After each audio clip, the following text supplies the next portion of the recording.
And I'd like to welcome back with me today Dr. Brian Kim with Harvard Eye Associates, and it is Macular Degeneration Awareness Month, and it's always great to have you on, and we're going to get to this cool new device in just a few minutes, so welcome. Thank you so much. Yeah, wonderful to have you here today.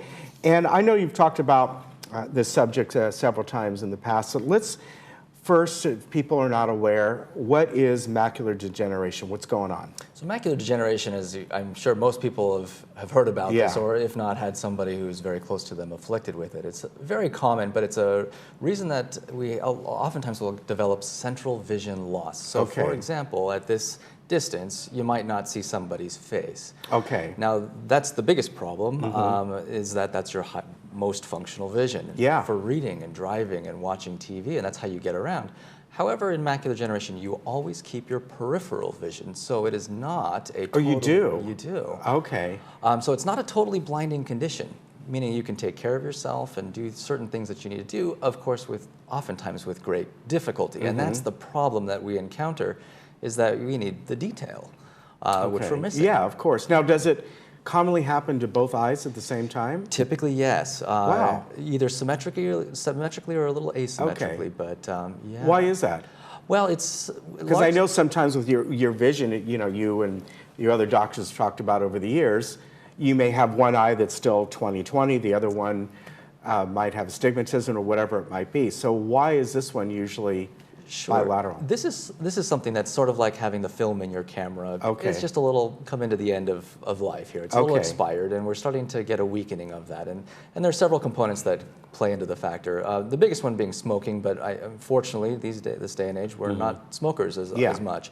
But the second biggest one is really age. And the older we get, it's going to start to accelerate. And the last one is genetics. So a lot of these things are unmodifiable factors that, they're just sort of out of our control, and we just get it. Yeah, so there's nothing you can really, I mean, smoking obviously, but in general, it's something that, well, had you done this, or now we can find it, you can do this to help stave it off, or it just happens. Yeah, it's just not up to us. So that's the biggest problem, is that we don't have a great treatment for it, either dry or, I mean, wet macular degeneration we can control to some degree, but ultimately it's going to deteriorate in time. And so, it's one of those things that we're actively looking for a cure. We're just not that close, unfortunately.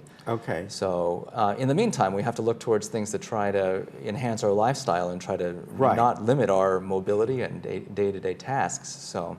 Yeah, and on the screen here we have the typical low vision aids that we have seen that's been around for quite a while. Correct, yeah. With macular degeneration, the most important thing is really light, and the second most important thing is magnification. So if you have devices that you need to see something up close, a lighted magnifying glass or a digital magnifying glass, like the one that's shown here as well, or if you're trying to read something larger print like a book or a magazine, sometimes you have to display it larger on a closed-circuit TV. But that's really for things up close, and then for distance you really need telescopes or binoculars or something. So you're constantly just shuffling between different devices that you need at all times.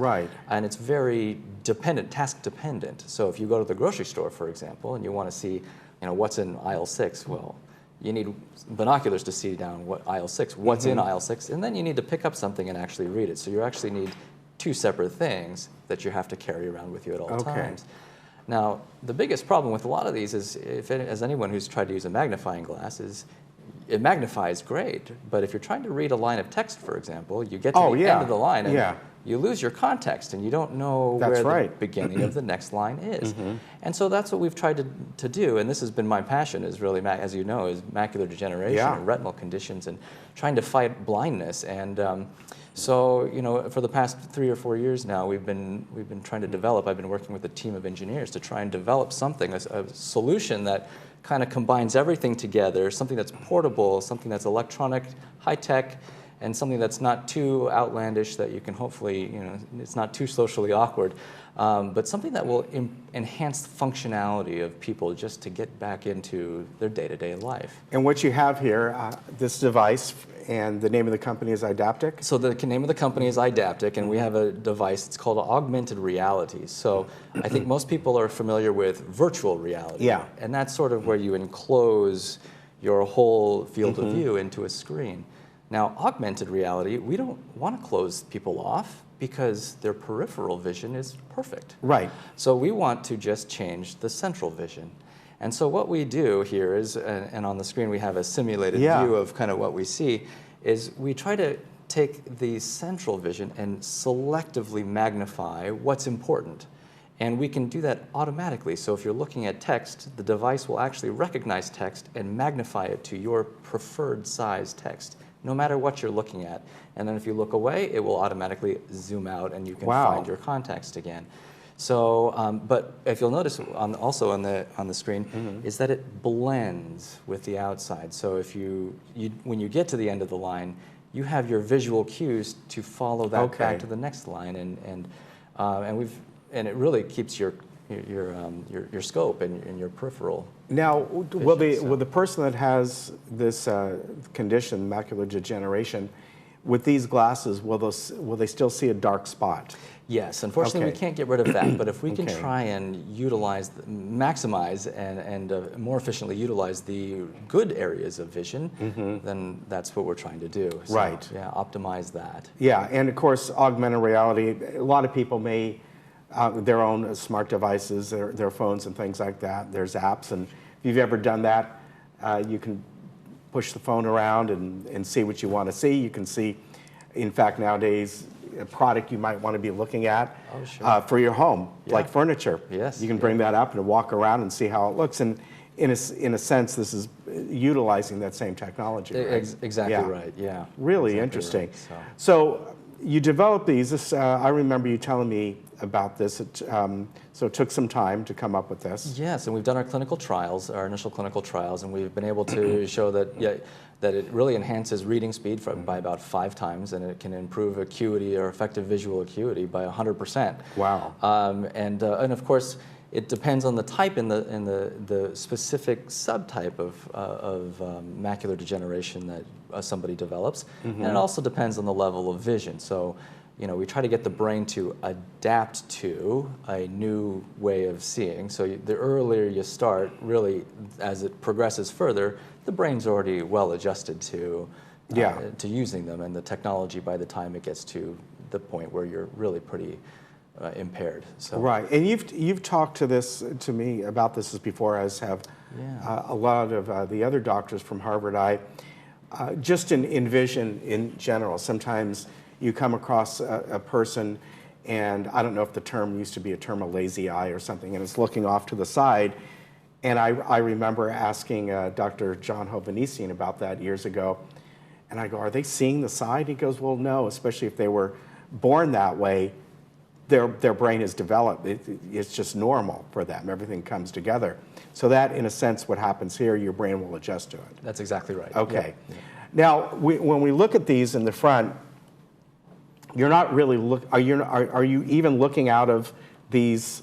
The central optics, No, there's actually 2 screens that are mounted right behind them. All right, I'm going to let you handle that, because that's sure. I want to drop that. Yeah, there are actually 2 screens that are mounted right behind each of these central lenses, and there's a camera that's right in front. Okay. And there's a computer. It's basically a smartphone computer that processes all the images and allows you to do it. But the goal is to make this hands-free. So there's no button pushing. You know, you don't have to worry about futzing with any sort of You don't need a smart design to pair with it. You put it on, and it should be ready to go. Wow. So once we get it all tuned to you, and once your brain's able to adapt to it, we really see a significant improvement. Wow. For a lot of people, about 80% of people who use it show a significant improvement in their reading ability. So if someone wants one of these, or they're at the point that they could use this, I know you said out there you just came out with these a couple months ago.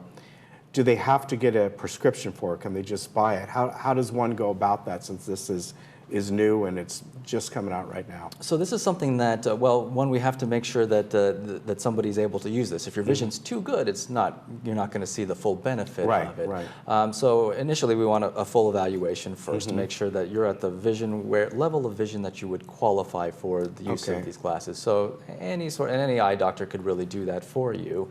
And with that, you can either, 1, schedule an appointment with me for an initial evaluation, through Harvard Eye Associates, or you can go, number two is go through directly to the website for Idaptic, idaptic.com. Okay. And send them an email, and we're more than happy to get you suited up. So you have these manufactured already. They're ready to go. Yeah, they're ready Wow. to go. And so right now we're currently entering our early release phase. Yeah. So we want to do this locally, since this is my area, Yeah. of course. But we're doing it in select locations throughout the country already. And so we've got a reduced price for the early adopters, and soon it's going to be sold nationally, pretty Right. widespread. So What's so cool about anything like this, particularly the fact that you're helping folks that didn't have any other alternative before, that does two different things, as you said, distance and close up. But the technology that you're using here is fantastic, and yet every year it's just going to improve, as we've seen. And this is just the start, which is unbelievable. You should be very proud of this. Thank you. And your entire team and everyone who helped with this. This is remarkable. Oh, well, thank you so much. You're absolutely right. The augmented reality technology is just going to get better and better, and we're able to adapt with the changing technology. So as the devices get better, we can get better. So the sky is the limit, really, for us. Yeah, I think it is too. Brian, always good to see you. And thank you so much for having me. Yeah, it's great to have you folks from Harvard. I say hi to your dad Oh, for me and everyone else over there. And you know, they're at their new location, which is, I forget the street that it's off of. It's Calle de la Magdalena. Okay, and it's the silver, the mirrored building that's right across from the mall in that area. And you know, great new facility. We're going to go over there sometime soon and do sort of a walkthrough. Maybe I'll get an eye exam again. Perfect. It'll be great. You take care, and we'll be right back.